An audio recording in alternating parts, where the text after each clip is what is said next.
Welcome into the Real Kyper and Bourne Show. Early Jay's home opener edition of our show, 2 p.m. Yeah. You're not thrilled with this, Sammy? Yeah. I don't even know who the voice in my ears was. Was that Derek? Like, I don't even know what's going on. We're all out of sorts. Okay, it is Derek. Okay, good. All right. Derek good. Brandeo. Good. And for David Sisboomba is our good man, Jimmy Wilson.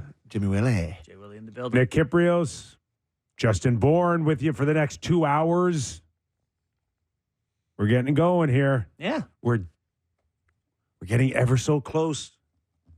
To the Eclipse. Handful of games. Okay, what is with the Eclipse here? Like, I walked in. Yeah. Not that I'm totally oblivious, but I'm like, are we in the witness protection program? All the Why is shades drawn on the down? building. Yeah. And it's like, that's for the Eclipse? Like, is that dangerous that every blind in the building has to be pulled down? Prevent people like you from doing the Donald Trump where you're like looking through your fingers at it and just, we need to keep save everyone from themselves. So, like, it's cloudy. Are people actually going to see it No, here? it's going to suck. It's such a disappointment. But you brought glasses. I did. I'm going to run out of break. I love this It stuff. sucks, but you brought glasses. Well, you never know. I didn't know it would suck. The plan was for there to be an opening at some point to get to see this phenomena. You know, this is a very exciting time. People chase this stuff all over the globe to get to see, to be in the path of totality. It's a big day. Who are these people chasing? Borny. But this is going to make me a chaser. Being in here doing a hockey show while it's out there is going to make me a chaser. So it is serious. If you look, it could blind you, Yes. and yet you put your trust in like 27-cent glasses. Yes, piece of film that is going to save me. Who made them? From where these glasses are, God only knows. they ain't But you're made in going to Canada. trust these things. I'm gonna, man. I believe in this thing. So let me get this We're straight. going to let you go. Okay. Sammy and I'll carry on, Yeah, and okay. you go Yeah. out there I'll and take take a you look, up on and that. you Absolutely. report. Yeah. But I will say, like, why does the world need to stop? Because the sun's covered for 2 minutes? Well, to be in the path of totality, wherever it is you live, it won't happen again until like 2180 or something Okay. for it to act. So it's super rare. Okay. And it's just a remarkable thing to be reminded of your place in the cosmos, to see the Okay. actual moon, which is 400 times smaller than the sun, Yeah. but is 400 times closer than us. So it's able to cover it up perfectly.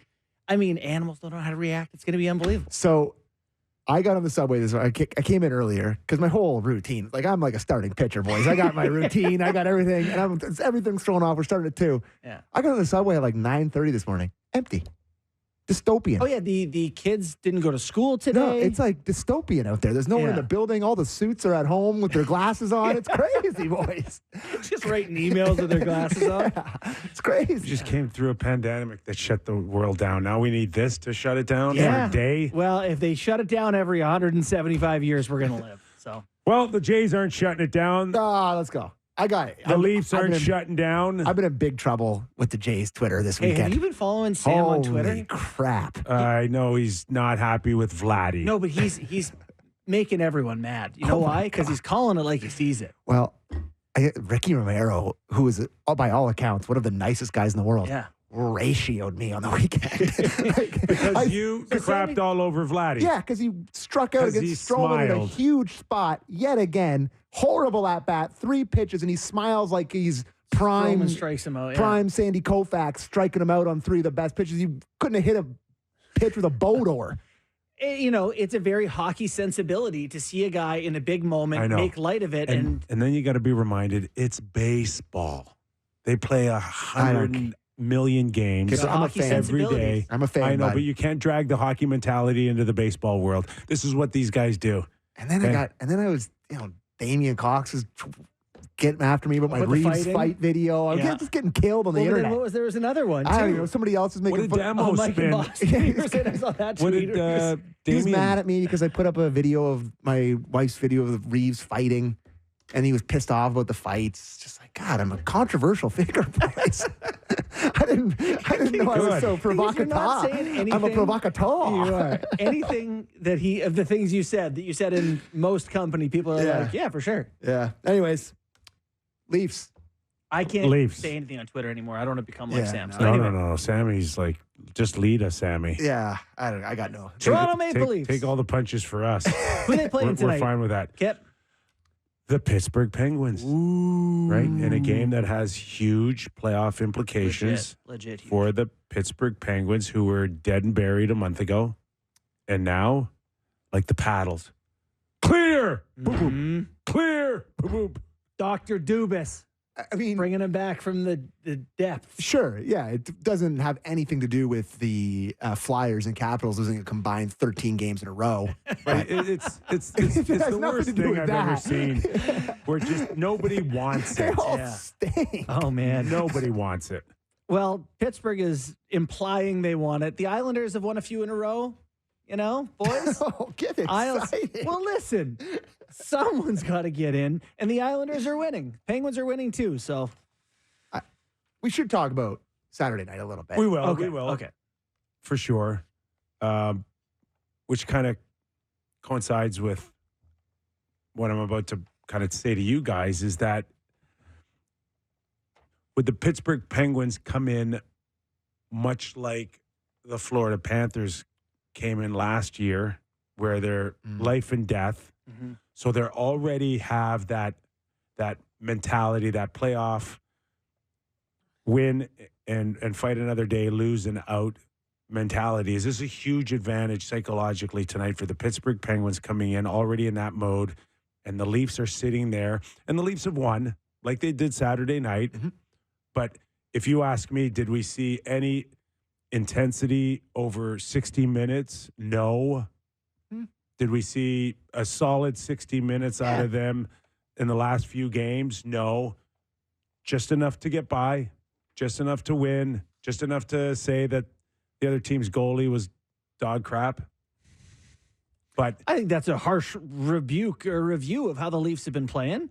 Yeah. I'm not convinced that in the last week that they played 60 solid minutes of hockey. Well, I guess that Panthers third period, they took their foot off the gas in the third period, so that's fair. Yeah. I don't know. The Canadians, you want them to do more than they did? I'm just saying, Kinda though. been a Like, bad team. I'm seeing Yeah. Pittsburgh. I'm seeing other Okay. teams have a real strong sense of, hey, Tonight matters. we're ready. We're Tonight ready. matters, yeah. And I'm just saying, is that an advantage? Yeah, I can see it. I do think the Leafs have this sort of unsettled roster and personnel decisions on the back end that has made games feel important. Like guys are still being evaluated and the lines are still being evaluated. And they're winning some So games. it's they're experimental games. Yeah, they're not the same as, like, they're do or not- die. They're not. Yeah, you're not Sure. coming in with like. Yeah.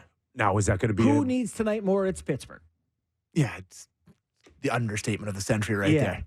They so I need can see that. this was, like, we've all had our thoughts on Dubas. I would say Kyper and I and Bunkus more so than you, I would I say. think he's a good GM. This is a very high stakes game for a lot of people's takes. Yeah. Because, I thought a lot of people buried the Penguins, and rightfully so, because they were done. Yeah. And they got hot, and other teams crapped the bed ahead of them. Yeah. And I find myself having a hard time rooting against them. As much as I should want to root against them, and I'll root against them tonight, clearly. Mm-hmm. But this Sid story and this Nedeljkovic story and this, Malkin and Letang, and it's all vintage of them pulling them back into it. Mm-hmm. This is the ideal scenario for, like, the league. To have Get this those team boys in. getting in there red hot, maybe give the first round team. Like, it's a great storyline. But, God, I hope they scrub some of my takes. Like, it's a lot of bad things about Dubas. You could have two wildcard teams of Tampa Bay and Pittsburgh who have been red hot, late March through April, taking on the Rangers and the Bruins, which those are pretty close series to me. Pittsburgh has beat the Lightning, the Capitals, the Devils, the Rangers in their last 4 games. Before that, had beat Columbus and Carolina. Yeah, they're on a roll here. Yeah.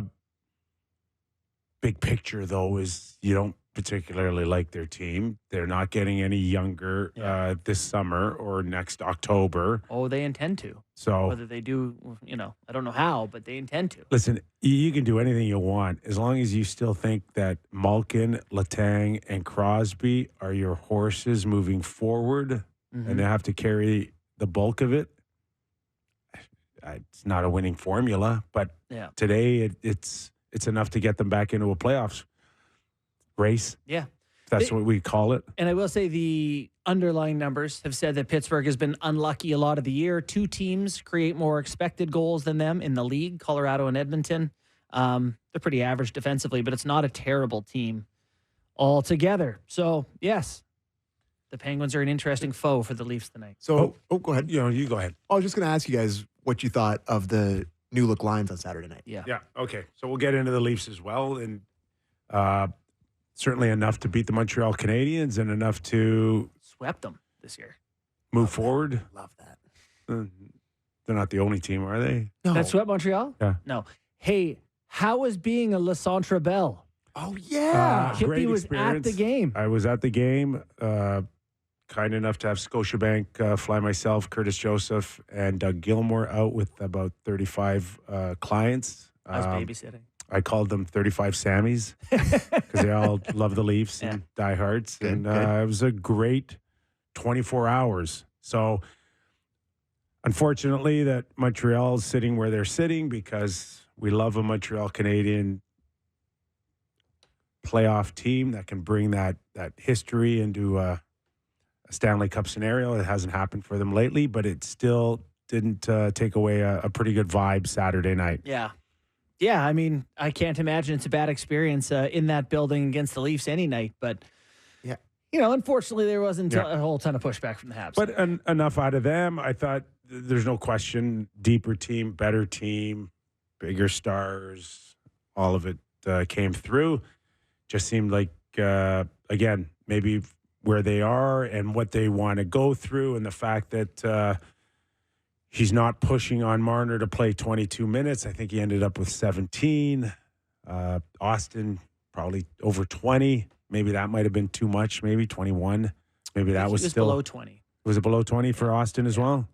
So outside of that, it just seemed like, okay, what are the lines are going to look like here moving forward? And the spread out. Is this legit? We've seen him call out lines before, only to never get to them, to having small windows where they stay together and then always fall back on the old reliable. Is this what he's going to cruise into by game one? Well, first off, I think it's good that he didn't just revert back immediately to having Marner on the line with Matthews. The interesting point, too, is like they didn't score in the first period and didn't have much going, and he didn't just like panic revert. He kind of gave him a little time to stick with it. Yeah.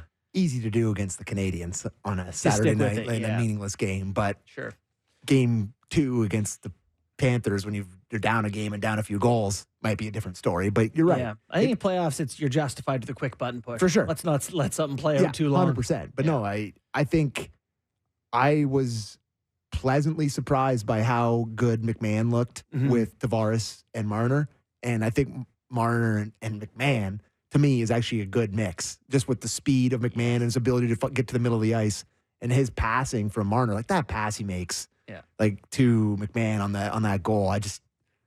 I like something there. Yeah. I was talking with someone about how, great players who really make something out of their line mates. Peak Tavares on Long Island was wonderful for, Pajot and Okposo and Molson and all these wingers, Bailey, that he really elevated. Marner is a guy who's done that. He's done that for Tavares when he got to Toronto, done it for Matthews.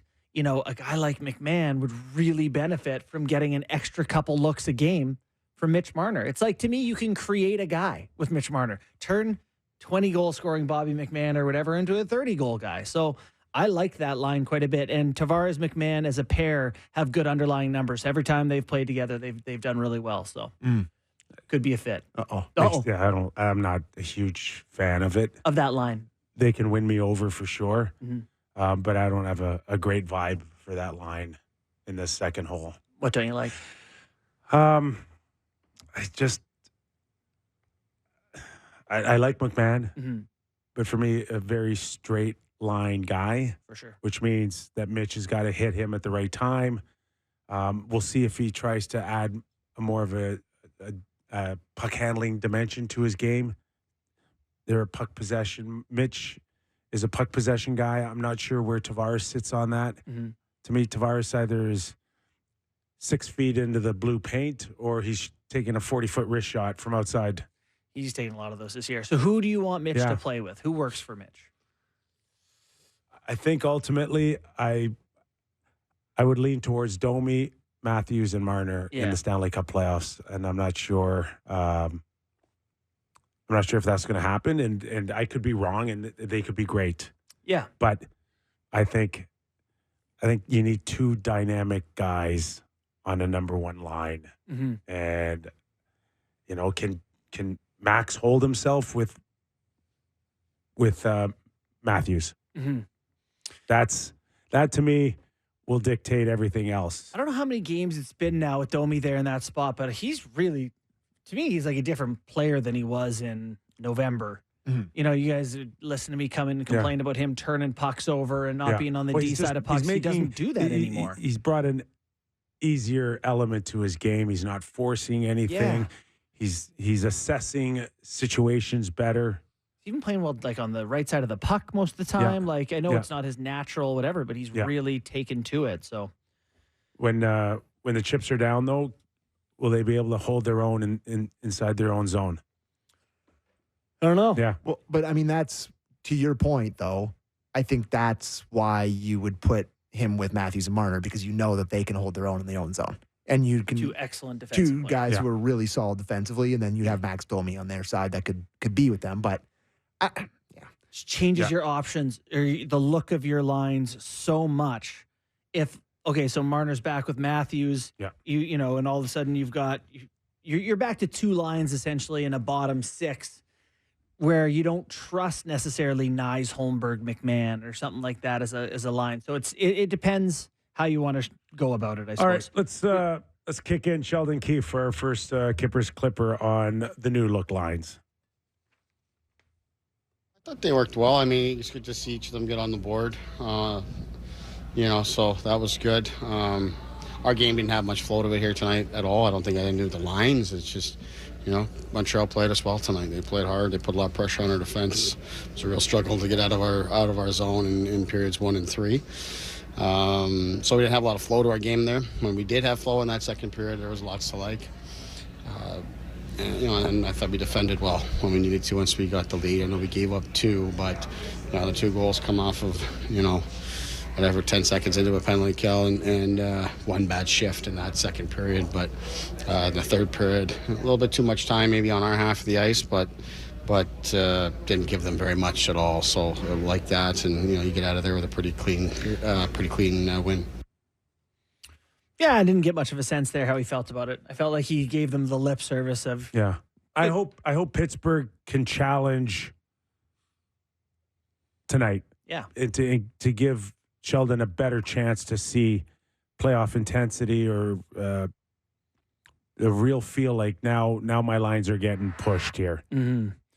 The Leafs will have that. They got a back-to-back. New Jersey. Is New Jersey still pretending they're in it? No, I don't know. Yes, they are. They're pretending. They are? Okay. What is it, 5? Points out? Yeah. Yeah, they're 5 points out, something like that. It doesn't look like crazy. Yeah, 4 games left.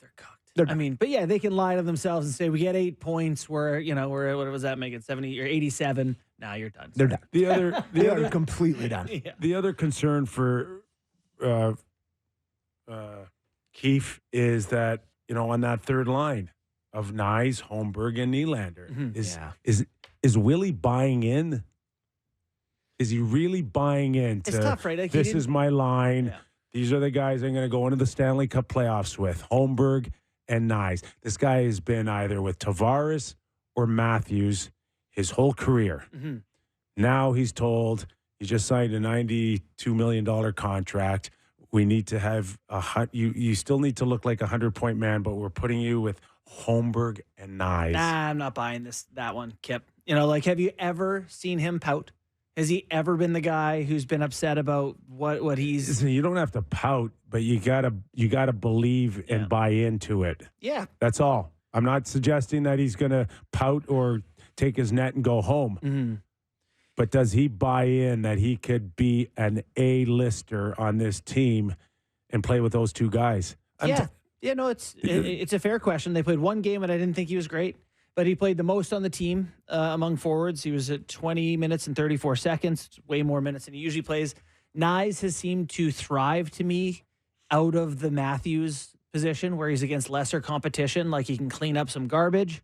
Then we know Nylander can drive it through kind of whoever he's with. Holmberg will remain a question mark. Like, he had the one blunder on the second Montreal goal. He chases behind. Yeah, two guys chasing. Yeah. So, we'll see how that pans out. But I don't know. I guess I'm trying to push for all this because I really think it makes sense for them to have three lines. And how. I think there is something to not losing Willie, but not like in these games coming up here. I think you'll try it a little bit. Mm-hmm. But I think there is something to what Kipper's saying. I've lived it, man. Some of these guys carried this team offensively at some point this year. They see themselves a certain way, and I'm not sitting to tell you that he's going to pout or he's not going to buy in or anything like that. I'm just saying these are the challenges when you're talking about your frontline guys. Yeah, I think it's a lot easier sell, and I get that. I know it's a real thing. I just think, Willie historically has handled this sort of thing better to me than Mitch, than Austin, than Tavares. Like, you don't see any body language change. He's just kind of the same guy. He got benched, I don't know what it was, a couple weeks ago, and he came out the start of the second period, just like, tell me when it's my turn. Got 92 million. He's going to have a 100-point season. I think it's, I hope that his thinking would be, maybe this isn't ideal for me, but it's the best thing for us. That's the job of leadership, of Keefe, whatever, of selling that to him. Yep, well said. Yes, okay, where do you want to go? You want to go Marner or you want to go Samsonov? Yeah, let's go Marner. All right. It's a good clip on Marner. Let's get Sheldon Keefe's thoughts on Mitch Marner returning to the lineup. It was great having him back. There was a few really high-end plays out there that, only Mitch can make. So, it's good to see him. It's good the way the game went, too. We didn't have to tax him too badly, and we're able to kind of sort of ease him in and reintroduce him to the group and to have a day to, coming off an injury, to get through the game is really his main priority, to get through it healthy and feeling good, and he'll just continue to build up his game from here. Have we seen that lines will be the same tonight? Yep. Okay. Yeah, listen, hindsight, the injury, the time off, at times we've seen him in previous playoffs where you go, okay, that you can all recall him flipping the puck over the wall, standing still. Yeah. Remember that one? And not even just out over the wall, just into the neutral zone at times. And not looking like himself. Not himself. Right? Exactly. Not himself. Long season. Played a lot. Yeah. Recall 24, 25, 26 minutes some nights in the past.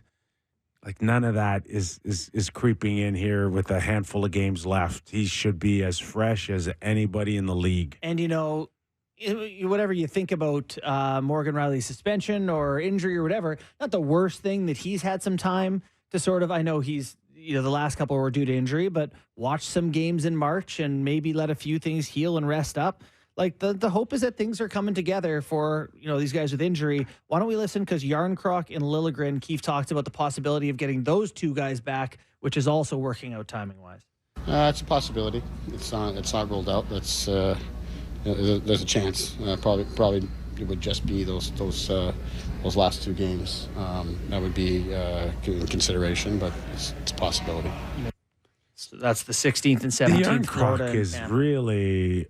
It was a bad one. Buddy, he exploded. Yeah, he fell face first hard into the boards. Do you know what it is, though? No. Did he break something? I don't know, but it didn't look good. It was a weird fall. Was it also his hand? Was that not an early... I'm going to just throwing things at the wall here. I don't know. I don't know what it is, but tough to have a long injury absence, come back. Was it his first game back or second game back? And then, so I don't expect you to get the best of Cal Yarncroc, and which is too bad because you had been really coming around on him and liking his game. He really, he earned more respect out of me for sure, and it was well noted on my part. Yeah, I saw a different guy than I saw earlier in his Leaf career. Just thought he got his nose a little dirtier. He got in there, just more attitude, less. Wait till tomorrow's game. Yeah. Well, hopefully that's the version of him you get back. I will, just because you moved off of Mitch there, I just quickly went, Yeah. It's really good. You know, Yeah. he's been gone for a while, Yeah. and it's not like I forgot what he brings, but like, you understand why the power play stunk without him. You understand why the penalty kill was worse. Like the transition plays, puck on a stick. Absence. Yeah. It's something grow fonder. Absolutely. Yeah, no, it's just something like that. Well, and if you just re-engage people to how important this guy is. well, they have the puck way more when he's out there, right? Yeah. And if you look, so he's hurt, but let's say he's not, and he could be a top 15 scorer in the league or something had he stayed healthy, or top 10 even. Top 5. Oh yeah, that's Last never 4 happened. years. What's that? Oh, top Last 5 4 or 5 total. years, Okay, total years. Yeah, Top 5 guy. yeah. He's almost been a 100-point guy. Like he probably would have been close again this year. It's had no other team in the league can roll out what they have when they have Nylander, Matthews, Marner, at least in the Eastern Conference. Like no other team's top end is anywhere near what the Leafs can do. So when he's back, it's a reminder of how much firepower they have. And it's nice having him on 3 separate lines. It is. Nobody can do that. No. Not even the Panthers, the beloved Panthers. Tampa, Point, Kucherov, Stamkos. Yeah, Stamkos is. Well, how many points has he got? 70. He's probably sad. He's not 100. Yeah, and I don't know flirting with points 100. numbers are. I know he's got 42 goals, but I don't know where he is. that to me is the closest comparable. For sure. I mean, Point is unbelievable. I'm not trying to take away from Point those has guys. 43 goals this year. Who's that? 43 for Braden Point. Yeah, 85 points. Yep. Yeah. Minus 14. Still bizarre. Yeah. Where else? Okay, Samsonov, because it was noted that Montreal got a late goal. They had a little energy going into the third, and I thought the Leafs did a good job, but Samsonov locked it down, which I think is a good sign. Again, it's Montreal. I mean, Montembeault was no good. No. Just no good. No good. Yeah, it is. It's a tough spot for the Leafs because every time they beat these teams, we're like, but you're right. It's Right. tough to judge how they played. Why don't we listen to Sheldon? Because I think at this point we have our game one starter for the playoffs if he's healthy. Yeah, I thought he's solid. Like I said, I didn't think we gave up very much at all here tonight. The quality of chances were pretty low, generally speaking, and guys did a pretty good job in front of him that way. But yeah, I thought he keeps them at 2 when they get momentum going and all of that. I don't think we gave up a ton after, but it's still you still got to do your job and make sure nothing gets by you. And I thought he did that well for us. Good enough. He's just one of those guys where if he's feeling good, he looks in control. Yeah. He looks confident. He's not swimming, and that's the hope you can carry in the next month or hopefully 2. Yeah. And- So before we And he gets break, to start tonight. He gets to start tonight. He Okay. does. Before we go to break and get to Phil Bourque, why don't we listen to Keith on the Pens, on his thoughts? Sammy, there's 2 Pens clips. Is there one you prefer? I'm playing. Let's go with number 7, Derek. Each time we've been preparing to play Pittsburgh throughout the season, you look at it and see that they're doing a lot of really good things as a team, and it hasn't always fallen into place for them. But not surprised that they've had a push here with the leadership that they have, on the ice, and the culture that they have over there, and makes a lot of sense. You look at their team and you look at their players, the guys who drive the bus for them, and it's good to see them making a push and making things very interesting. And it's a good challenge for us here tonight. But obviously, we want to do our part to make it hard on them. Culture. Yeah, I think if the Leafs can stop them in their tracks tonight, I think it's a statement game for the Leafs. You do, man. I do. I really do. I think it's a psychological thing for them to say, you know what? Sorry, Sid. Sorry, Kyle. This is the biggest game of the year. We're gonna. How is This is the biggest game of the how year. is- What? It is. How is- They played a million I'm not meaningless that far games. off on you. I'm not sure if there is one left to go. Yeah. This but is the only one that matters. it's an ego thing. That's all. You're speaking of ego right now. Like Shanny and Dubas And are I don't mind heavily it. invested in I tonight's don't mind outcome. it. I don't mind it. To me, if I am Sheldon Keefe, Like I'm putting money on the board for this one. Like I want this one because you're beating your old boss, your buddy. Put them out of the playoffs. Shanahan's putting money on the board. Yeah, they're both putting money on the board. Tree's putting money on the board. Something needs to be said. This matters. This matters. And the way it ended with Kyle last year and him coming here, they got a chance to make the playoffs. And he's not wrong. Either Sheldon or Brendan is in that room at some point today and saying, I despise that dude. Bailed on us. So if we're sitting here tomorrow and it's 5-0 Pittsburgh tonight. Problem. Sour. You're getting sour, Sammy, tomorrow if that's the case. Yeah, then there's a bit of an issue. Yeah. But Brendan or Kyle got to go. This guy bailed on us. Yeah. Okay, he quit on us. Yes. There has been no more meaningful regular season game than this one tonight. $100 on the Pens tonight to save yourself here. I mean, they might be dogs. Maybe I should. Little happiness hedge. I think this is a one between the ears going into the playoffs that we can rise to the occasion. We can go in there and we can stuff them. It would be. I think a lot of Leafs fans would love it, which is why it never happens because it's the Leafs. But anyway. Okay. Quick break. Come on, do it. Quick break. All right, quick break. When we return, Phil Bourque covers the Pittsburgh Penguins, 2-time Stanley Cup champion, and a guy who also speaks from the heart. Mm-hmm. All right, Bourque next. When we return to Real Kyper and Bourne. Nick Kypreos, Justin Bourne as he prepares for the Eclipse. Okay, put those back on. I can't. They're black as night. You can almost 100 times stronger, I think. You can almost just keep those daily. You think you like this? Yes. This is my poker playing class. Really good look. Okay. As we stated earlier, big game tonight at Scotiabank Arena, where it's a must-win. They're all must-win from here on in for the Pittsburgh Penguins. Let's welcome in Phil Bourque, teammate of mine, now doing a terrific job covering the Pittsburgh Penguins as they race to make the playoffs. Bourque, what's going on, pal? Hi, Kyper. I'm doing well. I have a quick question for Justin.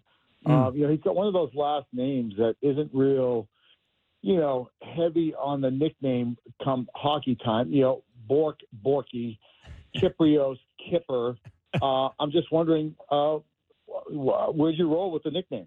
My dad was always Borny a lot, so I was Borno. I got a lot of Borno when I played. Borno. Yeah. But, JB is most common post-career, I find. So you go whatever. You call me Jason like everyone else, and I just move on. That's too boring. That's too boring because Jason, Justin, Jason, man, you get me all screwed up. So I'm going to go with JB. I like JB. I'll roll with that. What's Bourne supremacy? Yeah, Matt Damon did some damage to people knowing my actual name, but that's all right. So what kind of damage, Bourque, what kind of damage has the Penguins been doing lately here? And, I told these guys, a week and a half, 2 weeks ago, you cannot write off Sidney Crosby. Okay, anytime that guy's on a team, you don't write him off. Well said, Nicky. Well said. When you're around the game long enough, there's a lot of great players. But there's the certain 1% of the 1%. And you know who I'm talking about, Wayne and Mario and Mess and Sid. There's just certain guys when the hurdle is just looks too high, right? You're thinking, no way with these guys. But they have Sid. But they have Mario. But they have Gretz. And that's the thing. It's interesting because I've been asked quite a bit here, Nicky, of when did this turn for the Penguins? I have an easy answer for you. Just through my eyes. You ask somebody else at the Penguins, they might give you a different answer. But through my eyes, it was a game in Colorado against his good buddy Nate McKinnon. Mm-hmm. It came out in that game, and I was like, holy, you know what I want to say. He wears his heart outside his uniform, as you know. And the whole thing going down with Jake Gensel, the trade deadline, it affected him. There's no way around it. It affected Sid like he's maybe never been affected before when it comes to a trade deadline and losing a player. With all that being said, he pulled up his bootstraps, and that game, that afternoon in Denver, he just completely dominated. Now, the Penguins, they stumbled and bumbled their way into losing that game after being up 4-0, and they lost it in overtime. But with all that being said, they come back 2 nights later, and Jake Gensel's in town, and they play a hell of a hockey game against the Carolina Hurricanes. Now, with that being said, they got a back-to-back, home and home, with the Columbus Blue Jackets. They win the game at home against Columbus, which they were just okay, and then they lose in a shootout to Columbus, and you're thinking, oh, boy, okay, there it is, the old 1 step forward, 2 steps back. No, Nikki. They go into New York. They go into New Jersey. Yeah. And they just get on an absolute heater, and you just never know, right? We've all been there before. You get on a heater. You don't necessarily know why it's happening, but when it happens, you take your arms and legs and you wrap around it and you hang on for dear life. And that's what they're doing right now. Well, one of the guys who's actually been decent and probably contributing to that, Michael Bunting. He's a part of this whole Gensel situation. 13 points in 16 games since joining the team. How has he fit in and helped push this thing forward? Seamless. Yeah. He has been a perfect fit. His very first shift as a Penguin, he had a clear-cut breakaway in Boston. And you're thinking, holy moly. Now, Linus Ullmark made a ridiculous glove save on him on that breakaway, but still, it's almost like he hasn't looked back since. This is what I'll say about Bunt. A couple things. Number one, we haven't had a player like him since Patrick Hornquist, since Chris Kunitz, and you know what I'm talking about.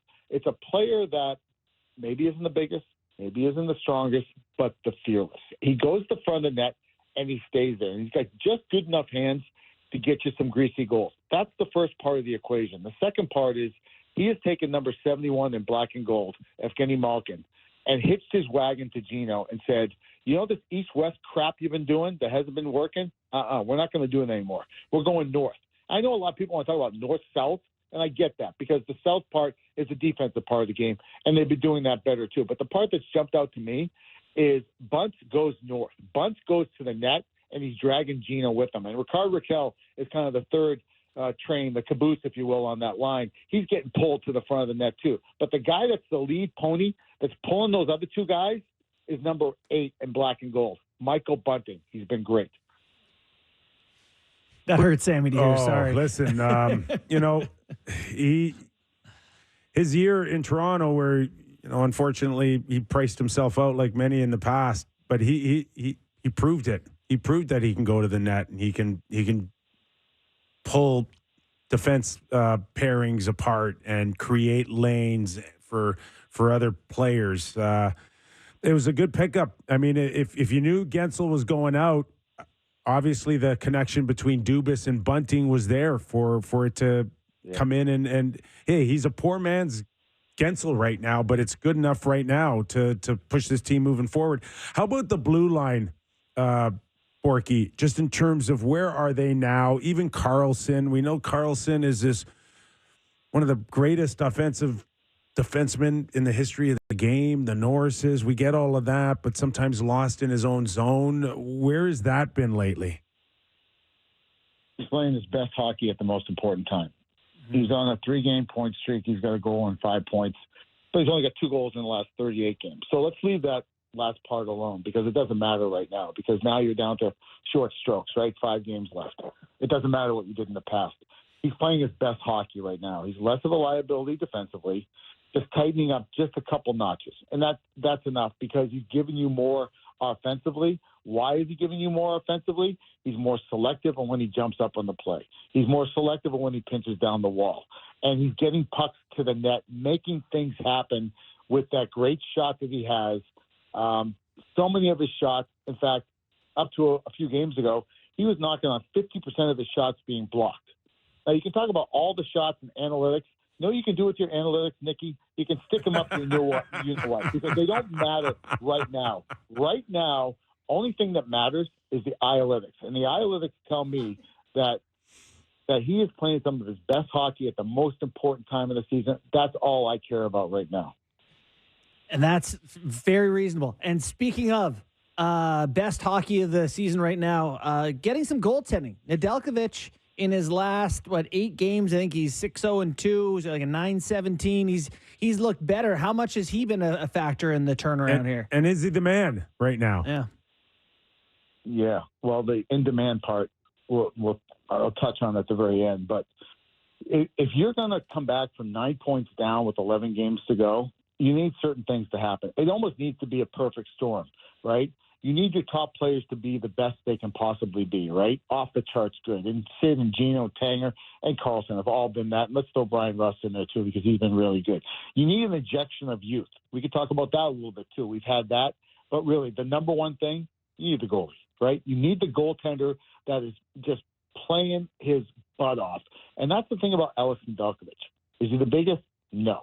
Is he most flexible or does he do anything exceptional? No, he's very good at playing the puck, which definitely helps the Penguins defenseman this time of year.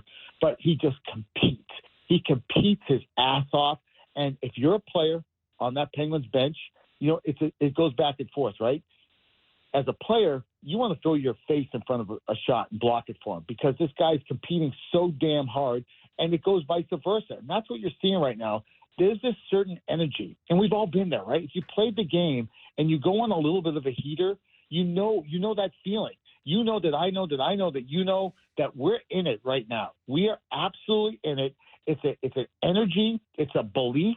The hope is alive for the Pittsburgh Penguins because now, guys, they own their own destiny. Because we played Detroit, because we played the New York Islanders in 2 of our last 5 games, we hold our own destiny in our own hands. We win out, we are in. That is unbelievable. To see where we came, this roller coaster of a ride of a season, and you got a guy like Ellis Nedeljkovic who said, get the HE double hockey sticks out of the way. I want to be the guy. I want the net. Give me the crease. I will get us there. Bourque, where do you think general manager, president, I don't know what he named himself, Kyle Dubas is. General Emperor. Yeah, he's Mr. Settle down. He is Mr. Everything. Where do you think he is emotionally coming into this game? I get the 2 points. I get the must win. I get the playoff. I get all of that. But on top of that, the history that he's had here, the way he left, where do you think his head's at tonight? I think he's at peace. He's already had the game here. Okay, he spanked us real good. Okay, it's over. It's done with. I just think he's at peace where he's at. Trade deadline's gone. He made the Gensel move.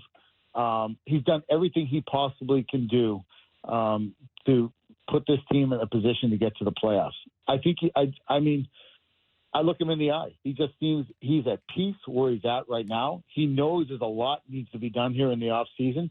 That'll take care of itself in the offseason. In the meantime, he has set this team up to get to the playoffs. And that, I think, brings peace to Kyle. So whether we're playing here or we're playing in, Regina, Saskatchewan, I don't think it matters for Kyle right now. I think he's at peace with his hockey team, is happy with his team, the way they have embraced the race here, and they're making a sprint to try to get to the playoffs. Because as we move forward here, after each win, the bullseye gets closer and closer and closer. And when it gets closer, it gets clearer. I think whether it's for Kyle, whether it's for Mike Sullivan or the players, they all feel like we can do this and we're going to do it together. And there's something galvanizing about going through a crap of a season like we've gone through, an absolute roller coaster ride. We're up, we're down, we're up, we're down. We're beating Vegas, we're beating Colorado, we're losing to Ottawa, we're losing to Columbus. And Chicago. I mean, it's been one of the craziest seasons, 20 years as a broadcaster, 10 years as a Penguin with this organization. This might be, considering this lineup, one of the craziest seasons ever. But I think at the end of the day, to answer your question, Nikki, Kyle Dubas is at peace. I don't think he gives that much of a crap of that we're going into a building and an environment where a lot of people don't like him. I think he almost is enjoying that, to be honest with you. Because the more you don't like me, I always think the more you fear me. It's kind of like why people used to boo Jaromir Jagr in Pittsburgh. It's not because we didn't like you. It's because we kind of feared you. And I think there's a little healthy fear of Kyle Dubas has a hell of a team here. And maybe they've screwed the pooch over the last little while here. But it doesn't matter. At the end of the day, they're playing some kind of hockey. And I think Kyle is at peace. Love him, hate him. I don't think he gives a crap anymore of what people think about him here in Toronto, to put it mildly. Hey, he's sleeping on a bed of money. Mild. He's okay. Great stuff. Great stuff. The rest of the schedule for the Pens, they have 0 teams who are not in playoffs. They have 5 games as Toronto, Detroit, Boston, Nashville, the Islanders. If they get through this gauntlet, if they get in, if they pull off this remarkable comeback, could they be a threat in playoffs? We were talking before you came on about, the way that Florida built towards the playoffs last year. Could that be the Penguins? Yeah, JB, I'll be quite frank with you. The list of teams that you mentioned, Detroit at home after we play the Leafs here tonight. Then you got Boston at home, and then you got the Islanders last game, and you got Nashville coming in too before the Islanders game, the last road game. That's all a good thing for the Penguins. Yeah. I'm not going to mention his name, but one of the Penguins players, I mentioned that, do you think you're guilty of playing up to your opponent as well as down to your opponent? He goes, absolutely. He goes, absolutely we are. We are guilty that, we play the Chicagos and the Ottawas and the Columbuses and teams like that. At times we think we can throw our sticks out in the ice and it's not good enough. As you know, there's such a fine line between winning and losing. Anybody can beat anybody in this league nowadays. But also they get fired up for the other team's lineup. And so that's why I know they'll be fired up. They know how good Matthews has been. They know Marner and Tavares. They know the slew of guys that can hurt them. And I think it gets their attention, heightens their senses. So they play some of their best hockey against some of the best teams in the league. As I mentioned, they beat Vegas. They've shut out Vegas and Colorado on home ice. They've played some of their best hockey against the New York Rangers and the Boston Bruins. So expect the best from the Penguins here tonight. This game, listen, let's get it all out here. This game means a lot more to the Penguins than it does the Toronto Maple Leafs on where you're going in the standings. That's really what it comes down to. But the Penguins, they bring their best against the best teams, and the way they're playing right now, you'll see their best. I think it's a blessing in disguise that they're not playing the Chicagos or the San Jose's or the Ottawas or the Buffaloes down the stretch here, because all of those, the last 5 games, are all tough opponents, and that's a good thing for the Penguins. Looking forward to puck drop, man. Let's do it now. Let's go. You got us all ready for the game tonight, Bourque. Great stuff as always, man. Love the passion. Have a great call tonight, okay? Kyper, JB, I enjoyed our time together. In the floor. Thanks, Bourque. We'll do it again Appreciate soon. You. That is 2-time Stanley Cup champion Phil Bourque. That guy's love someone who loves it, eh? Oh yeah, love someone who loves it. Hey, listen, the fear thing's real. He's right. Yes, that's a great piece of analysis. He's right. I fear it. I fear it tonight. I do. I've just talked a lot of crap, man. This is a personal fear. I need my Leafies more than I am tonight. I need it. Oh, Sydney's got O'Connor and Rust on his wings. Great. It's what you play for. Yeah. And I do believe that it's a test. Basically, Phil Bourque just represented 20 guys, the general manager, the coach. They're coming in here and they're coming to win. Yeah. They're coming in to take something. Where are the Leafs now on this? Can they pick up that vibe? Where are they? Are they going to play? Are they going to play hard? Are they ready? They're going to match it? I can't wait. I cannot wait. Emil Bemstrom, Jesse Puljujärvi, Jack St. Ivany, Ryan Shea. They got a bunch of guys who are sorry. Oops. And listen, I don't buy I love and who else? I don't buy that he's at peace right now. I don't buy he's at peace. I buy that he's trying to look like a calm duck on the upside, 100%. And he's paddling like hell. 100%. And he wants this game so badly. I got to tell you, that competitive desperation, and I saw it in the minors with him. Yeah. He has it, and it's very real. I don't know if there's a dollar amount that turns that off, where you're just sort of I no longer care. No, but this is what the level's supposed to be. You're at the National Hockey League level. Yeah. This is the way you're supposed to compete. Yeah. Right? Paddle like hell under the water. Yeah. Okay, we're all there. Kyle, us, Tree Living, Shanahan with his championships, Hall of Fame career. Everybody's paddling like hell, including us on the Real Kyper and Bourque show. Need you tonight, Leafies. Okay. Take a quick break. We're back next hour. Jason Gregor, host of the Jason Gregor Show on Sports 1440 in Edmonton. We'll tee up the Oilers. Everything out west. Don't go away. We're just still getting started here. Here we go. It's the national edition of the Real Kyper and Bourne Show. Nick Kypreos, Justin Bourne, Sammy McKee, Derek Brandeo, Jimmy Wilson. in for Sis Boomba. And my Eclipse glass is propped up somehow. A bunch of people outside are at the window looking up. Looking at literal clouds. The funniest, I actually think the funniest photo in the history of photos is the close-up of Donald Trump looking straight at the It's sun. nothing funnier. It's honestly, I look at it every Don't look time, at it. and that's what everybody outside is looking like to my me. fingers. This doesn't count. Well, wherever you're watching, Sportsnet 650 in Vancouver, Sportsnet 960 in Calgary. We're glad you're with us for the next hour. This hour, Real Kyper and Bourne, brought to you by Bet365. Special baseball edition. Jays home opener, 7:07 pitch on all Sportsnet platform, with the exception of Sportsnet 1, which will have the Toronto Maple Leafs and the Pittsburgh Penguins. Big Sportsnet night. Big Sportsnet. In a few minutes, we're going to have Jason Gregor, who hosts his show on 1440 in Edmonton, join us. We'll talk Oilers and everything out west. In the meantime, Sammy, Yes. your Jays batting 193. Is there a chance on this last road trip they looked into an eclipse without glasses on that we don't know about? Good line. But they having a tough go. Hey, it's early. It's early. It's early. They played some tough teams on the road. I don't want to give my true thoughts. Nope. It's not time for my true thoughts. No. But there's a chance they just stink. Nope. No. Okay. No. They're too talented. Yeah, I don't know. They're too I don't know. talented. I heard. Listen, I'm a diehard listener to the show that's usually on in this spot, Blair and Barker, and Barker knows a lot.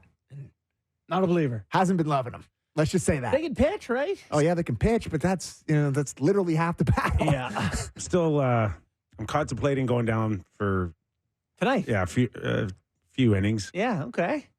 I was I can promised. get you a discount. I was promised that if I go to someone's box, they're going to have the Leaf Pittsburgh game on for me, Oh yeah. so I can get the both. So I'm carrying the best of show both worlds. tomorrow. Is what you're saying? No. What I would if someone offered me a ticket tonight, I wouldn't go.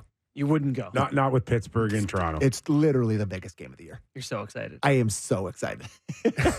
Sorry, I am who I am. Yeah, that's all right. Unlike my I coworker appreciate Bunk, who who's you going to the Right now, Manager. Yeah, you giving Pittsburgh the odds of picking up one of the spots in the East?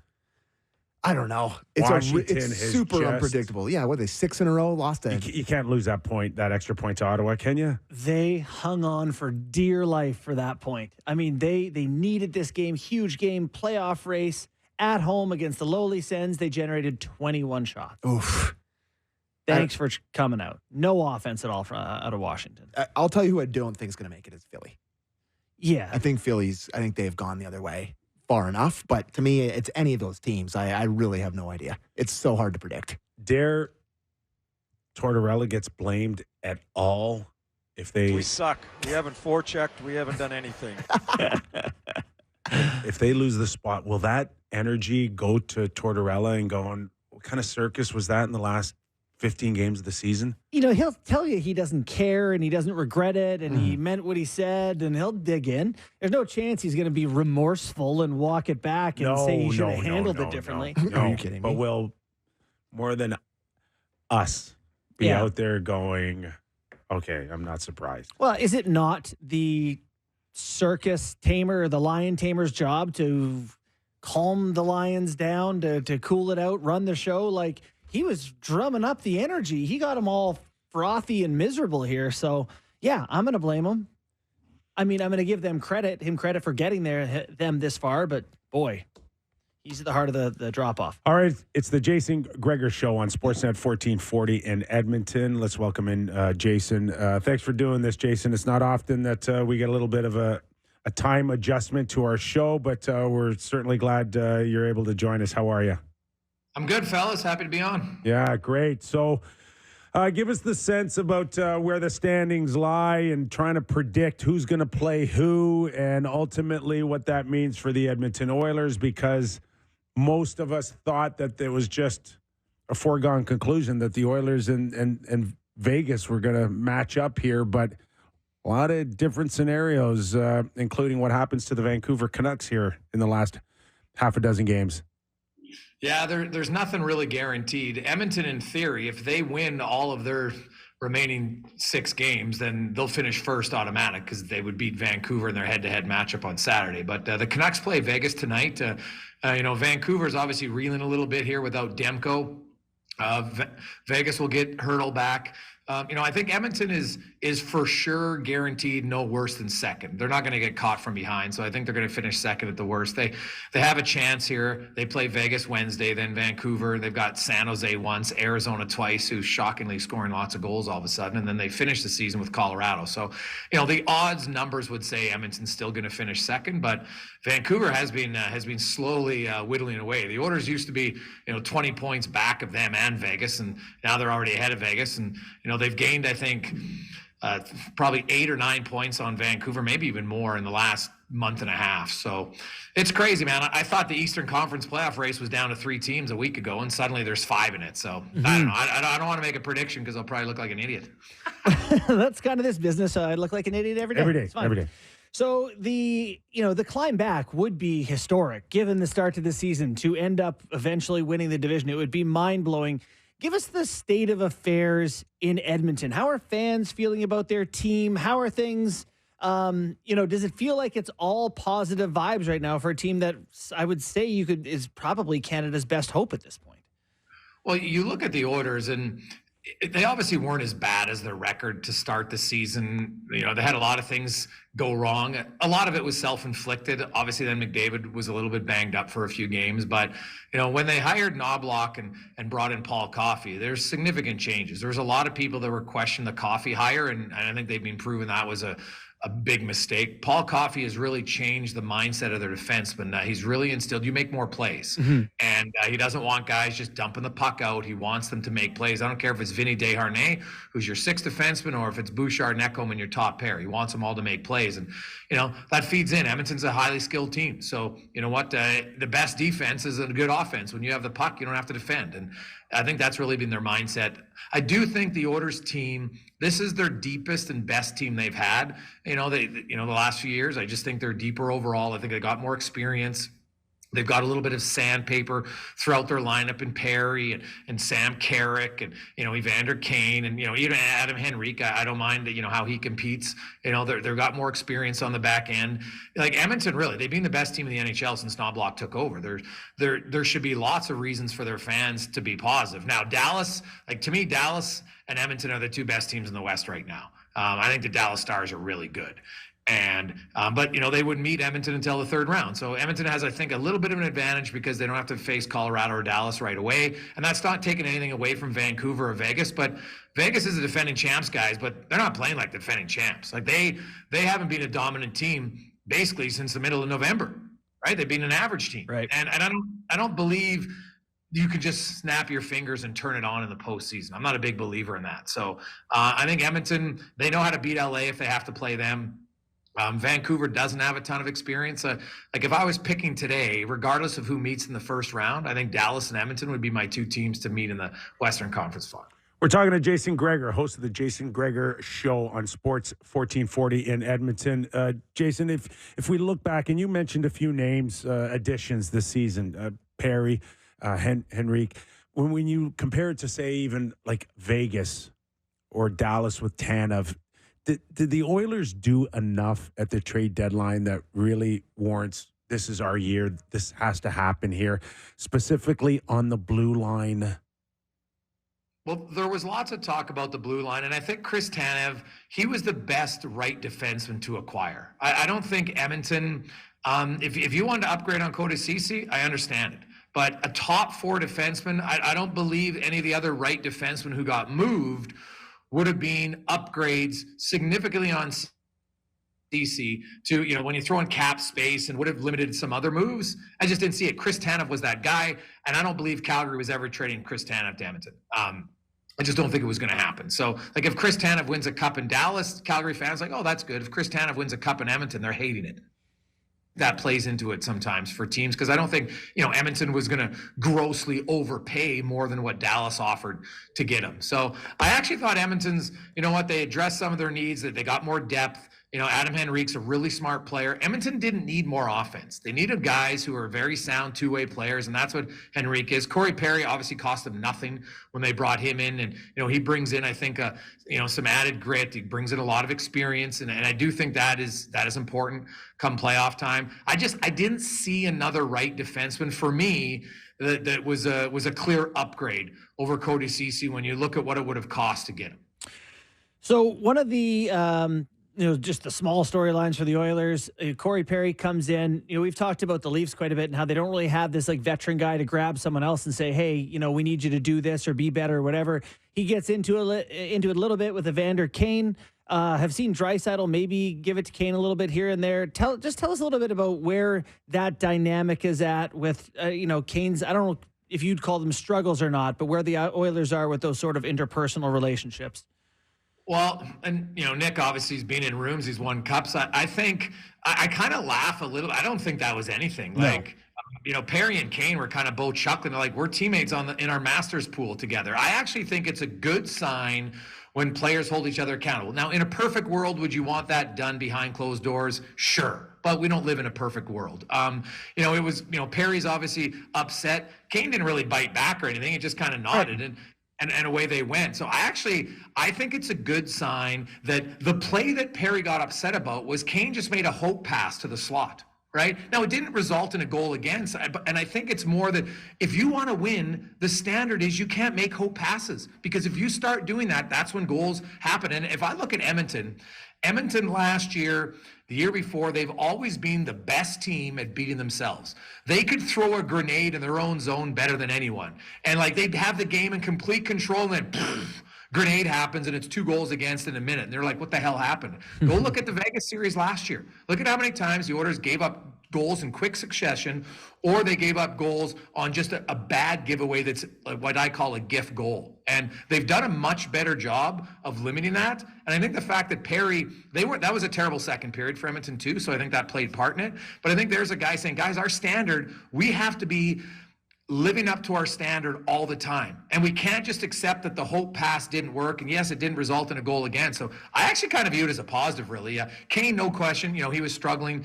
He went 21 games without a goal before he scored twice in the game last week. And they need Evander. Kane doesn't need to be a leader on their team. He just needs to be a good complementary player.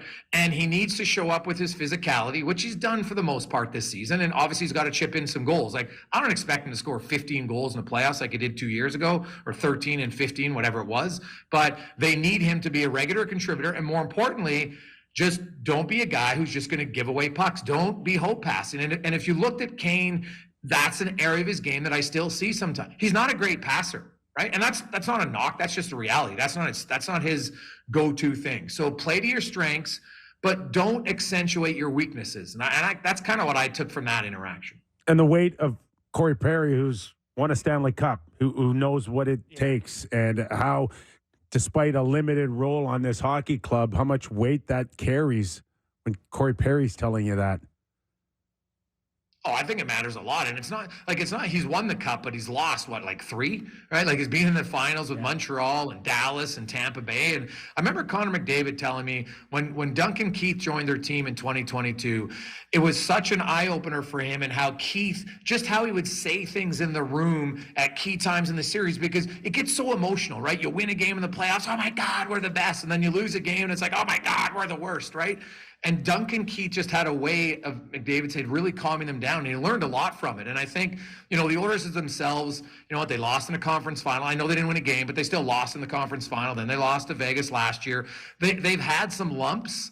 And usually the teams that learn from those have success. It doesn't guarantee, because if you lose a few times, you're going to win. Ask the San Jose Sharks. But you have to learn from it. I think Edmonton's best players have, but I think having a guy like Corey Perry in a certain key situation at a time in a series, he's likely going to be able to give some wisdom that the other guys just don't have. I'm tempted to throw this to you like Ron McLean and just say, Jason, Stu Skinner. But where is Skinner's game at? How do you feel about him heading into the playoffs? Now, it's funny you ask that, because I had a really good conversation with Stu today about, Stu's a really cerebral guy. He reaches out. He asks a lot of questions to people. He's talked to Grant Fuhr. He's talked to Mike Smith. He's talked to a lot of other guys just kind of going through the playoff thing. And I know there's a lot of talk about him being fatigued physically. He wasn't tired at all. He said it many times. Now, was there some mental fatigue in there? I think there was a little bit. And he said he learned a lot last year from the postseason. This year, if you look at Stuart Skinner's numbers since Knobloch took over, guys, like he's got the most wins in the league. He's top 5 in save percentage. He's top 5 in goals against among starters. Like, he's really good. He's pretty consistent. So, and Stu Skinner, he's a big believer in, he reads a lot on mental toughness and just kind of how to eliminate the roller coasters if you can. It's hard to do, but he's a big believer in that. And I think they've really monitored his games here down the stretch, not so much for the physical fatigue. It's the mental fatigue, because he is their guy going in the playoffs. And, I don't think they're going to be rotating him and Calvin Pickard. I think once the playoffs start, it's going to be Stu Skinner going every time. And little things like he learned, like he thought he stayed on the ice a little bit too long on off days, right? And not because he was physically tired, it's just mentally, right? Because then you get off on a morning skate, and rather than be off right away, maybe you're staying out 20 extra minutes. Then it's less time, because then you get to the rink, and sometimes you start to prepare 2-3 hours before the game. And he just said it was mentally draining, and you didn't have enough time away. So there's little things, in his approach that he learned last year. But I think like Vegas showed in Colorado the last 2 years, they didn't win the cup. Like Vasilevsky, obviously, is elite. But Colorado and Vegas didn't win the cup with a goalie who was proven elite. Now, Adin Hill played very well, but they also had a good structure in front of him. And I think, Skinner's shown he can be a good goalie. And definitely can be a better goalie when the team in front of him limits their chances. And that's what Edmonton's done. Like, Edmonton, I think, is from Sport Logic, they're 4th best as far as high danger chances. And that includes the first 13 game guys when they were like one of the worst teams. So I think Skinner is good enough when you consider, like, there's question marks with Demko. There's injury problems in Vegas. I'm not sold on Cam Talbot or David Rittich.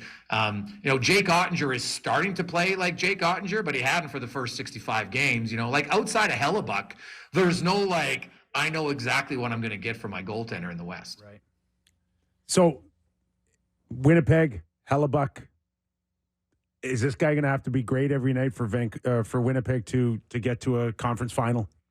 Oh, I think so. Like, they have it. Like, if you look at all the teams in the league, is there a team that might have a tougher path than them? Because if right now it looks like they're probably going to play Colorado. Now, they actually could still catch them, right? Because they have the tiebreaker and they're 2 points back with the game in hand. So maybe they could get home ice. That would probably help them, because Colorado on home ice is an absolute wagon. But I look at the Jets. Their trouble all year, guys, is kind of the same thing we've seen. Like, what they don't have is they don't match the high-end offense of Vancouver or Edmonton or Colorado, and then they don't have the depth of Dallas.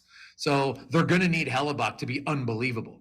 And he has been all year long. I think it's hard to win a series with just great defense. Like, even Vegas, like, they would score 6 goals a game sometimes to win, right? Florida did it too. Like, so that's my one concern about the Jets is, will they have enough offense come playoff time against the other good teams? And, like, you got to beat Colorado, then you probably have to beat Dallas. God, that's pretty tough. All right, it should be an interesting half a dozen games or so to close this thing out. But Jason, really appreciate your time. Thanks for joining us. We'll do this again. Hey, boys, anytime, man. I love it. I watch the show. I appreciate it. All right. Thanks, Jason. Appreciate your Gregor. time. I didn't say that very well. Appreciate your time, though. Are you going? Do you care? No. No, it's okay. I'll hang in there for the segment here. What? We'll What's the finish deal? it up. It's Eclipse time. Go. This guy Okay, is just put your glasses on. Show everybody like what a nerd you are. There you I go. don't think anyone who knows me doubted that. I mean, why don't we go to break so Bourne can go out, and then we'll come back and do everything when we come back. Well, don't hurt yourself. I'm going to take the glasses. It'll be all right. I also see, it sounds like yeah. Let's go. All right. Let's go to break and go check it out. I got to go. Let him go. Let the man go. I cannot believe I'm doing this. It's But we're Eclipse going to break. Let the man break go. to Eclipse go break. check something out that we... He's gone. All right. Hey, everybody come back. We're going to get an update from our Eclipse analyst, Justin Bourne. After the break, more Real Kyper and Bourne. Wear glasses. All right, here we go. We're back.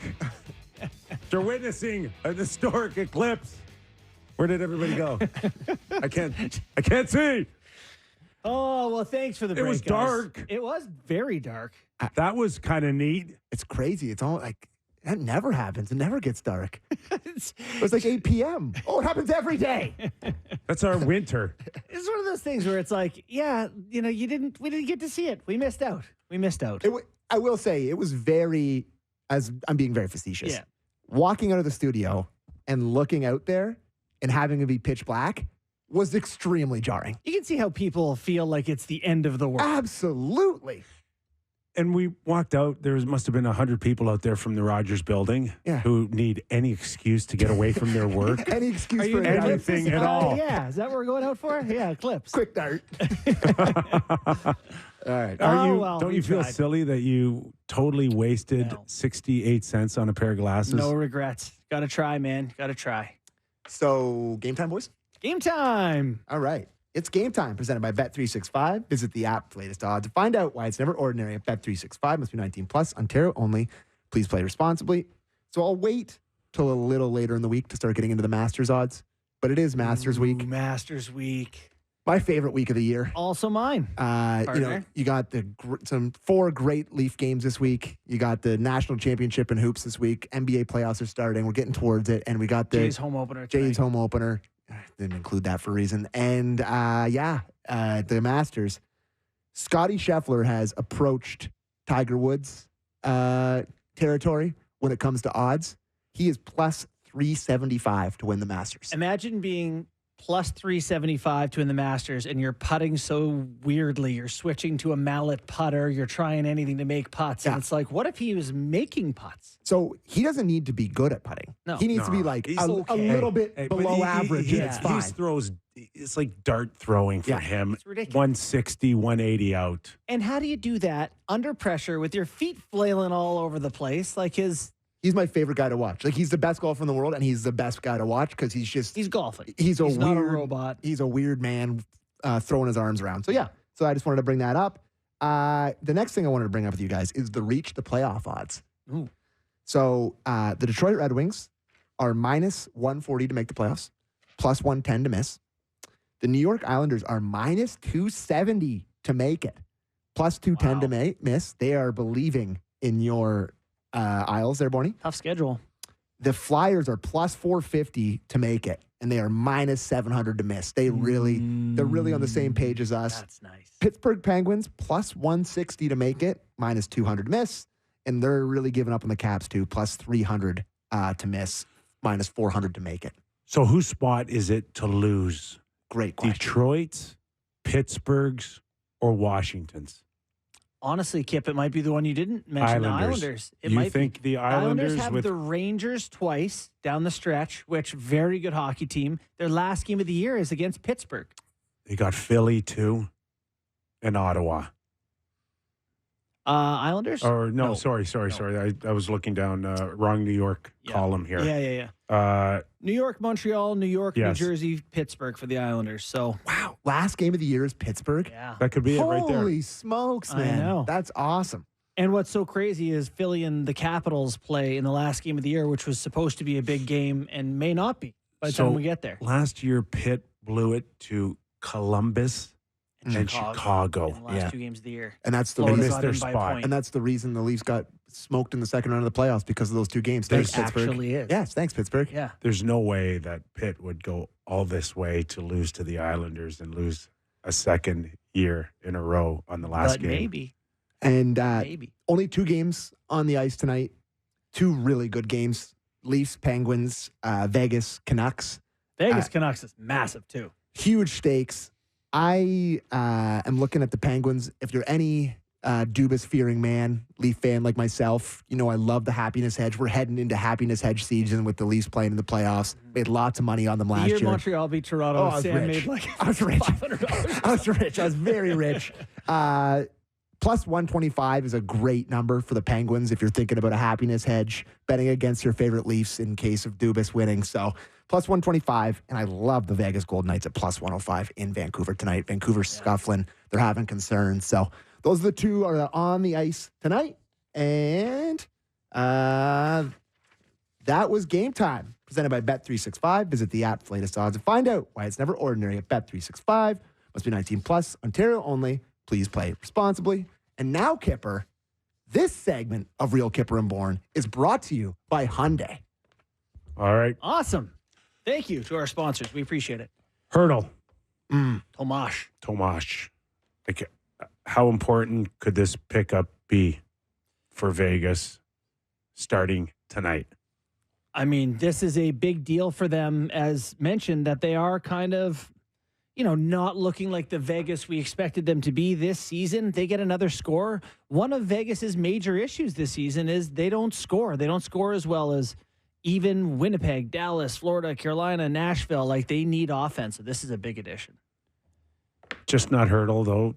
Hannafin and Mantha. Like, I just look at the Edmonton Oilers, and I think there's got to be a part of that room that goes, ugh. Could have used one of those pieces. Could have used one more. Yeah. And I get, we just had Jason Gregor on, and he talked about. He's great, by the way. Talked about Tanev, and maybe that never was a real option for Edmonton. I think at this stage of where Edmonton is, I would have seriously considered overpaying for Tanev. But I think the point Jason's making is that, like, Conroy doesn't want to come in as a new GM and trade a good player to the Oilers that puts them over the top to win a cup, let alone to Brad Treliving to help them out. But if it included, I don't know, Broberg and a higher pick than what he went to Dallas, then I know the right thing to do is make your team as good as possible and not worry about other teams. I know that. Yeah. But at the core of it, I'm like talking from a fan's perspective. What Gregor said is bang on. Like, if be pissed. The Habs are this close to get to winning, and you trade them Riley for the run or something. Yeah, it's like, oh my God, what? Why? I think we just got to live in that era where it just doesn't matter if you have to. I think that rivalry can be overrated if it means that you're not trading for the best that you can trade. I guess it depends what the difference is. Like, what's the overpay? Is it a slightly better pick? Because if it's close, you're not trading that player to close. I Edmonton. get it. Close, I understand. So you have to go quite a bit over the next best offer. Yes. Yeah. And you still think it would have been worth it. Yeah. I would have gone a first for Tanev. Yeah. Boys, I would have. I know it's a gamble. I know it's a big gamble. But if this guy can stay healthy, and you just said it before our show started, you're like Tanev in Dallas. I watched. Is it not taking them maybe to another level? I watched a big part of the Dallas-Colorado game yesterday, which is just breakneck pace. It was like, holy smokes. Like, it felt like the camera couldn't even keep up. Like, they're flying up and down the ice. But, like, he's +1 in a 7-4 game last night. He has an assist. He's never going to light up the score sheet. No. But, God, does he control the play. Yeah. Like, the way the entries, like, the way he gets it out, the way he retrieve. Just, what was it, the number you said last week? 61% of the expected goals while he's on the ice? Since he's been there. That to me, I talked about it at the deadline. That to me is the one that got away for a lot of teams. Like, the fact that Dallas got him is, and I still say this, I want the Leafs to sign him in the offseason. Like, I'm willing for them to overpay to get him. Really? Yes, I love him. Wow. I love his game. So Dallas has 4 games left. They have a shot. Sorry, go ahead, Kim. Just to touch on you. I listen to what you're saying. Mm-hmm. I think that there's some teams, and I may include Toronto in this, that part of the reason why they probably didn't push as hard on Tanev is knowing that they may have to overpay to keep him. Mm-hmm. And I threw out a number between 4.5 and 5 million on a multi-year deal. 3 or 4 years. Like, there's some teams that won't go $16 or $20 million for Tanev. I think Ottawa would. Question is, does he want to go to Ottawa? Well, this is off-season talk, but I just want to follow up on one thing. We often talk about how players will pick, like, say, Florida because of the tax advantage or, whatever. Some guys want to play where their family is. You go around the beaches here in Toronto and, like, you'll see in the summer, you'll see Tanev there wearing his baby in a sling, living down by, like he's from here. Yeah. I have to imagine that there would be interest on his part in taking a couple of bucks less to do it. Rather than outbidding the next highest team, but that doesn't seem to happen here. But in theory, you would think. That's the type of guy that I would overpay for. I love Tanev. I've loved him his whole career, and I wish he was a Leaf right now because They would be a wholly different squad with him back there. So, and he changed Dallas, no doubt about that. Yeah. Concerns on the Canucks moving forward here, and where the true expectations lie for them starting in game one. So I read Ian McIntyre's piece today, and Ian Cole was saying about how there's definitely concerns and all this sort of stuff. Yeah, he went on for I tried to find the audio of it, but I think maybe you just said it to writers. I couldn't dig up the audio, but he went on talking about how they're not panicking, but there's a level of concern or whatever. And I guess Ian took that to talk it and asked him a question. I think we have the clip there, Derek, if you want to play it.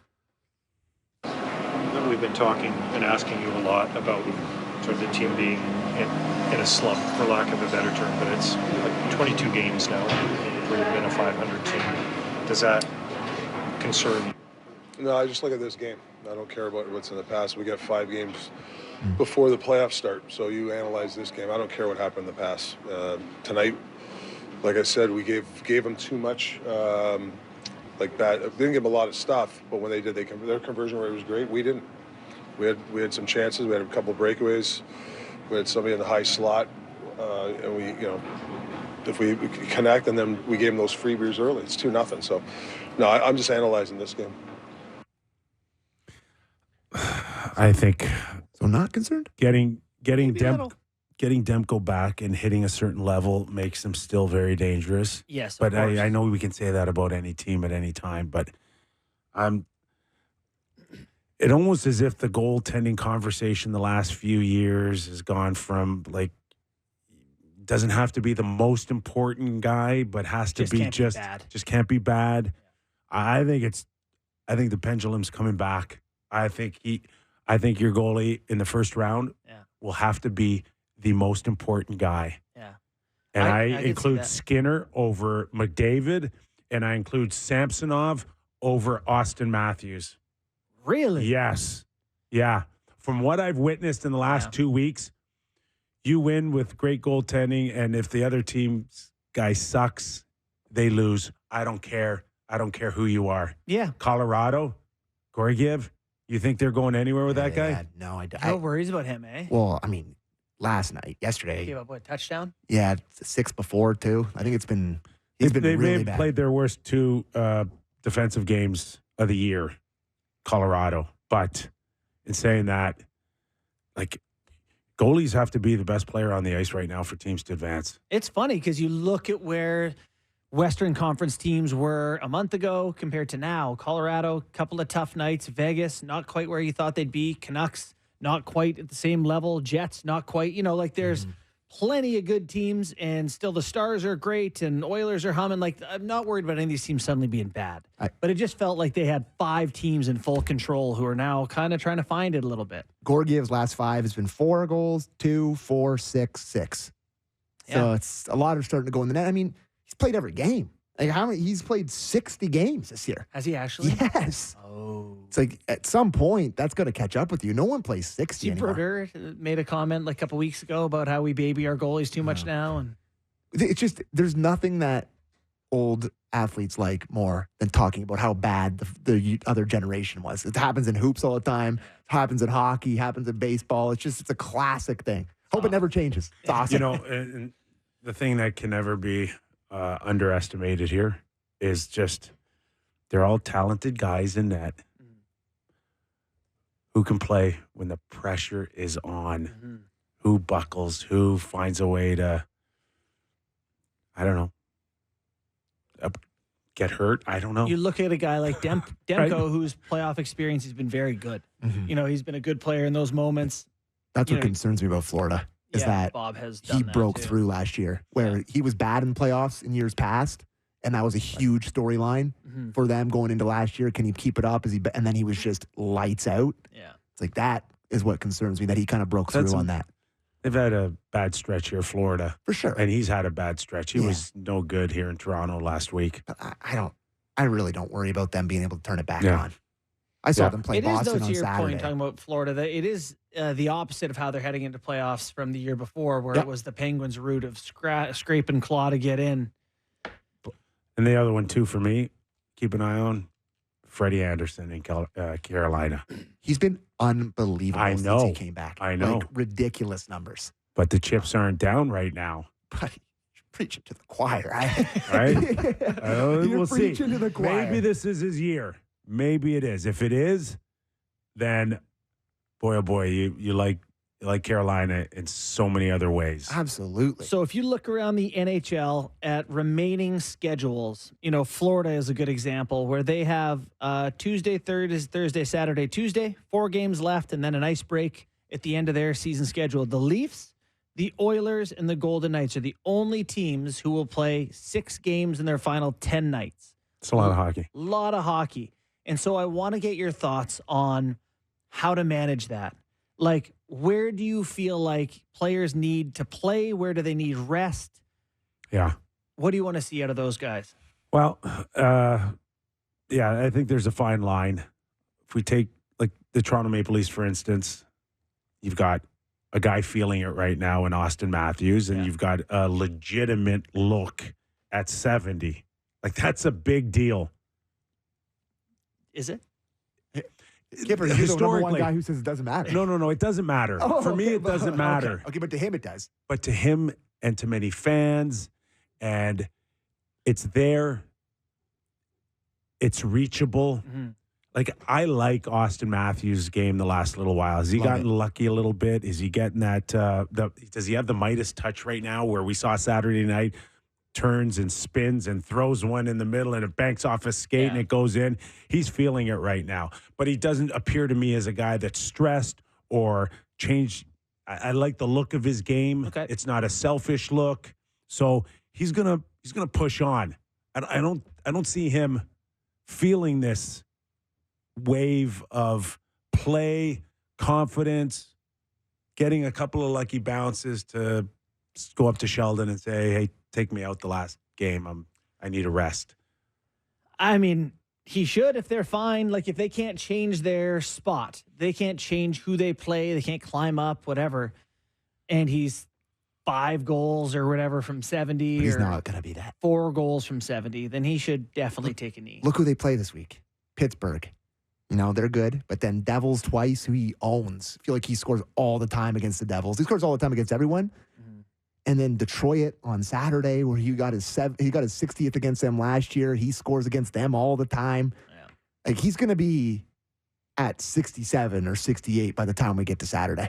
I'm telling you right now. Well, that will change things. And Sheldon has, and many coaches, they'll go to their 3rd and 4th lines and they'll try to keep their stars under 20 minutes. And if Boston can keep scoring and play 18, 19 minutes moving forward, but it's not at 22 or 23 anymore. That's the only thing. A back-to-back versus. So they play on April 13th, the Detroit Red Wings. Then they have 2 games left from then till the end of the season. It's a Florida-Tampa back-to-back. Mm-hmm.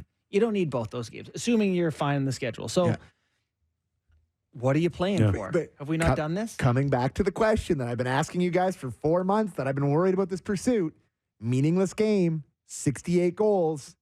Last game of the season. He's watching to me. He's watching. No chance. You're trying to win a Stanley Cup. You've done the goals thing. Boys, there is 0% chance he's If he's 1 even strength goal from the most even strength goals in a season in like 40 years. He'll have all kinds of records. Okay. 70 is just a round, silly Would number. you like to make a wager? Yeah. Okay. Yeah. We'll talk offline. Put a pin in that. We will. What do we make of where you got anywhere else you want to Brady. go? You do Brady? Oh, yes. Oh, yeah, Brady. Oh, finally. What is with empty net goals now upsetting everybody? All right, let's paint the big picture about stuff like this. Yeah. In a game, if there's a whistle, and after the whistle goes, you shoot the puck in the other team's net, they're mad, right? They're mad. Yeah. Right. At the end of warm-up, if you shoot the puck all the way down the ice into the other team's end, they're mad. They're like, keep it on your own half. You don't need to shoot on our end. Just, do your own thing. It is a thing in hockey where it's like, we're just protecting our own net at all costs. Now, that one where they scored on Ottawa, the empty netter, he lets it slide into the net at the end of the game. That's Hischer. Yeah. I mean, I can't imagine caring about that. Game's over. Like, not like he made a big statement about it. He didn't even shoot. He just let it go. Kyper? I didn't mind it. I thought Brady overreacted. I think it was How does he not have too the much. context of the Greg I'm- thing in his head? I'm okay with Brady going to talk to him or even just skating up, but the frantic kind of end of the world reaction was too showy for me. Yeah. That's all. I thought both reactions, Greg and Brady Tkachuk, were completely appropriate. Oh my God! What? I think what he sure did was borderline worse than what Greg did. What did he do? He's on a breakaway and he let the puck go. The game was over. It ended. We do not agree. The whistle had gone, the buzzer went, and he still put it in the net. He would have had to actively try to avoid it going in the net at that point. The thing that kills me is the Sens fans having to just do mental gymnastics to try to justify one versus the other. It's beautiful. Yeah. Like, I have not enjoyed many things more on X outside of Eclipse memes than that. It's 2024. I think, and I lived that era where like these little stupid little things are unwritten rules where, disrespecting us or, not following the code or whatever you want to call it. I just didn't see that as like causing World War III. You know what's funny is we started, was it this hour or the last hour, talking about Vladdy smiling after striking out in a big spot? Was it this hour? No, I don't know, whenever it was. But like, and your point was like, that's baseball though. Like, it's not hockey sensibilities where if you blow it, you're not supposed to be laughing on the bench. Yeah. I will tell you, I got yelled at by my own coaches for laughing in serious moments more than anything else in my career. So I kind of was always annoyed by that in hockey. The baseball thing is one thing, but in basketball, after a play, guys shoot all the time. Yeah. You know what I mean? No, it's different. I know it's different, but it's like, why is it different? Because the sport has decided it's fine. You know when people get really pissed off in basketball? When the game is in hand and they're supposed to be dribbling out the clock. And someone tries to run it up. That's the same parallel. And I forget who it was that did it. I think it was Caron Butler did it to a guy in the Raptors in a meaningless game when they were already up. And he came over to like shake hands and he stole the ball and ran down and dunked it. And they were already going to lose. I get it. And I think, true serum, you're asking Heischer. He did it to piss him off. 100%. You skate down and the game is over. The horn has gone. Yeah. And you. Well, no, listen. He did that to piss him off. To Sammy's point, like, if you're going to shovel it in the net long after a whistle, somebody's going to say something. Something's going to be. There's going to be some repercussions to it. Yeah. Whether it's just an FU from afar, or I'm going to get you next time. Okay. Whatever the case is, something's coming. So he was willing to go down that path. Yeah. I just think that if Brady could have took something off of the reaction, he still could have sent the same message and the same kind of feel, like without looking like it's the worst thing in the world to ever happen to us. And I will say this, though. Like, I like that Brady hasn't rolled over on the Sens, that he still cares, right? Like, it'd be very easy, season over. But just to go back to my earlier point about it being a little too showy at this point, it's like, buddy, you're watching it. Your team has so underachieved this year. You were supposed to be, if not in the playoffs, be one of those teams fighting for it right now. One of the crappy teams. That's exactly you where guys lost your playoff spot when you lost 6 in a row in December. Now you act like this. Yep. Where was that in December? It's been there from Brady all season. Well, no, it's never not been there. He literally always acts like this. I don't know. But I'm not talking about Brady. I'm talking about the team. Yeah. And he represents the team. So, right, again, it's like it's too late, Brady, for this reaction. And I'm sorry. I know who you are, but you cannot separate yourself from 19 other guys. You're all painted under one brush for me. Yeah. And for me, it's too late. Yeah. It's way too late. For that type of reaction. But I agree. That puck gets put in way after the whistle. For sure. That's what I mean. That's what 5 seconds after. There's a term I love to use for some people who act a little bit over the thing. It was very extra. very extra, but it was almost as though like he had to like show that he was pissed off about it. Yeah. But to prove a point. Yes. Right? That we're not going this. away quietly. And Sens fans can no longer complain about the Morgan Riley reaction, huh? This is almost too good to be true. Like truly empty net goals with the Ottawa Senators. Yeah. Code. They should be worrying about getting someone a goal. So- Yeah. How about finishing a game with the goalie in it? Fair enough. Did you guys see Steve Gazzari get hit by Hayden Fleury in that Pens in Lightning the game? neutral zone there. Oh my God. Yeah, he's all right. Yeah, he's okay. Expected to make a full recovery or whatever. To me, it's amazing. Like it's one of my standard This takes is the in George NHL. Costanza. You can't believe more planes don't crash. I can't believe how little you notice the 4 extra guys out there. Yeah. Like the job that NHL refs do They're pros. to stay out of the way and not involve themselves. Sometimes they involve themselves and they call stupid penalties, but they're just never really in the way. Like once every couple games, maybe. But that was as hard as I've ever seen a ref get hit. It was awful.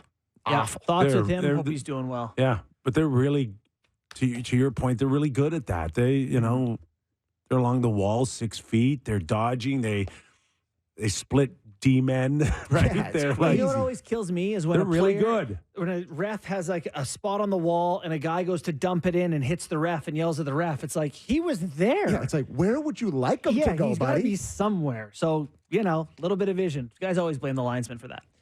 Other injury to report there, Mikko Rantanen got hit hard by Matthias Ekholm, hit his head on the ice.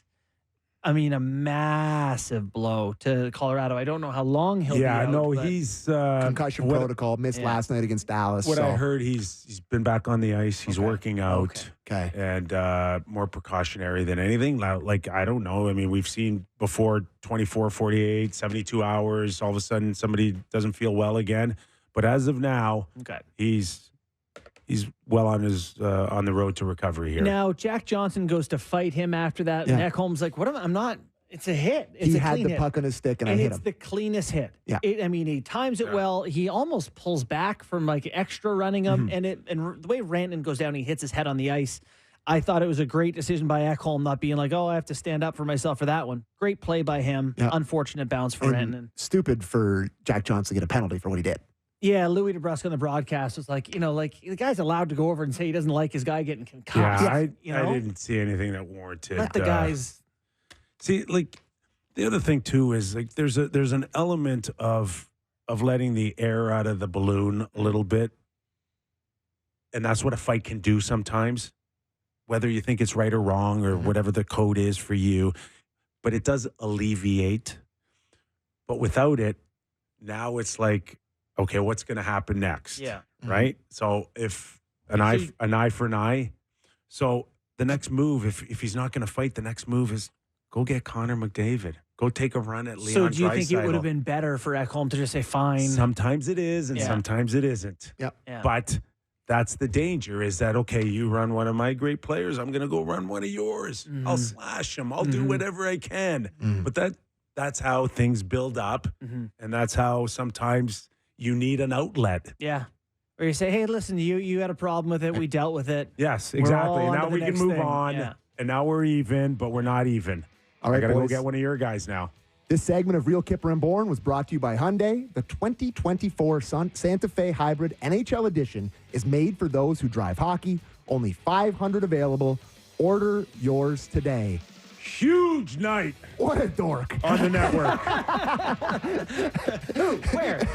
Toronto and Pittsburgh, the Jays and the Mariners season opener. The Masters.